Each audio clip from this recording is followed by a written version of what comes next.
And so the way we interact with AI is through what's called a prompt. And I'm sure probably many of you that are here today have heard this term prompting or prompt engineering, any of that stuff. But that is how you, shall we say, talk to AI. You'll get to any of these tools and you'll see a little bubble like this, something at the bottom of the page that'll say, where should we begin? Or what can I help you with today? In some ways, it looks so simple. It almost feels like you're in Google and just putting in a search query, but this is so different than a search query. It's not based in keywords. It's not, it doesn't work like that. This technology is built on what's called natural language processing, which means that it works best when you speak to it like you would speak to a person.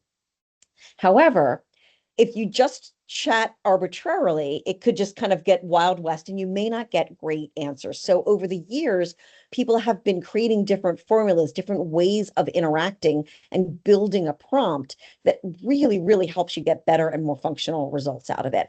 And so the one I'm going to show you today is called the RACE formula, and it was developed by Christopher Penn, who's just a fantastic person on the marketing side of AI.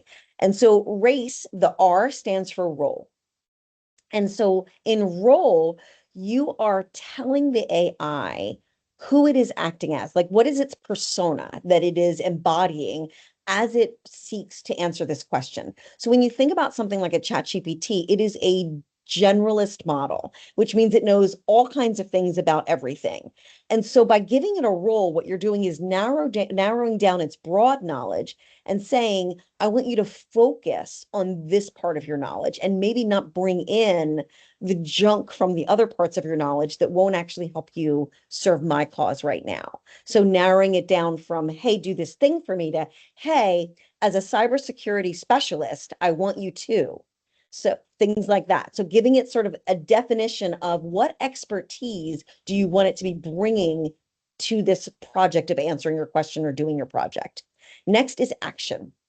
So after you define what knowledge it needs to have, who it needs to be asking is, you need to tell it, what is it we're like, what's our project? So that's where you would write in and define what your project is. And it might be a simple statement, or it might be a numbered list, like here are different aspects of our project. Depends on how simple or complicated. It might be as simple as our project is to write a blog post. So the next piece is context.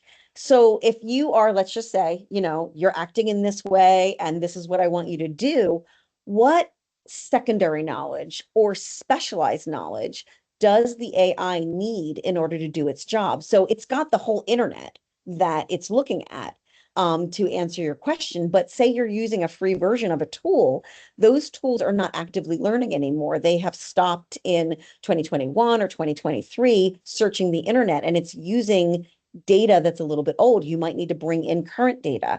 You might need to bring in your internal insight data into it. And with a chat tool like Copilot, you can bring in more of that data because it's more secure than an open format like a chat GPT.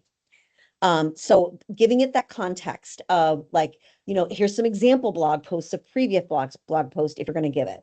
And then the last is execute. So then what do you want it to do and how do you want to do it? So after you said our task is to, for example, create a blog post, now you're going to say, write me, and then that's where you put in some specifics. Maybe it's write me a 300 word version and a 500 word version. Maybe you're having it do some analysis and you say, I'd please present the results in a table. So be very specific about what's the output, what's the execution that you are looking for.